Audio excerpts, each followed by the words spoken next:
Gaza Israel সংঘাতে ক্লান্ত পশ্চিম তীরের বাসিন্দারা যুদ্ধবিরতির পর ইসরায়েলের জিম্মি করা ফিলিস্তিনিদের ফিরে পেয়ে তাদের পরিবারে শান্তি ফিরে আসবে বলে আশা তাদের। দেখছেন গাজা পুনর্গঠনের স্বপ্ন। এদিকে ইসরায়েলও মুক্তিপ্রাপ্ত জিম্মিদের গ্রহণের সব প্রস্তুতি সম্পন্ন করা হয়েছে।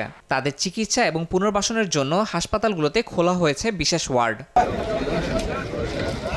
গাজা মিশর সীমান্তে অপেক্ষমান মানবিক ত্রাণ ভর্তি শত শত ট্রাক। যুদ্ধবিরতি শুরু হলেই গাজায় প্রতিদিন ৬০০ ট্রাক ত্রাণ প্রবেশ করবে বলে জানা গেছে। এর মধ্যে ৫০টিতে জ্বালানি থাকবে। দুর্ভিক্ষ এড়াতে উত্তরাঞ্চলে ত্রাণ পৌঁছানোর উপর বিশেষ গুরুত্ব দেওয়া হয়েছে।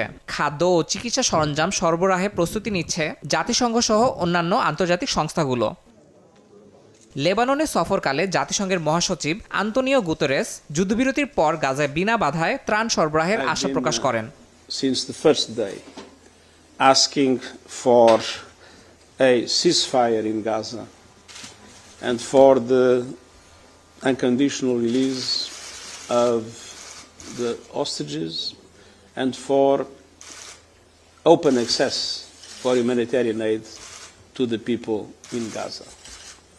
It is my strong belief that tomorrow we will start with these three objectives: that there will be no more fighting, that humanitarian aid will start to have a facilitated access to Gaza, and that the hostages will start to be released.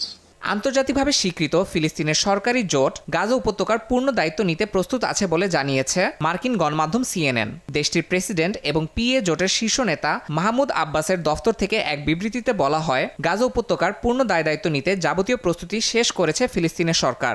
এ দায়িত্ব পালনের জন্য যেসব প্রশাসনিক ও নিরাপত্তা দল প্রয়োজন সেসব কাজও শেষ হয়েছে। ইয়াসিন মোহাম্মদ জিসান, সময় সংবাদ।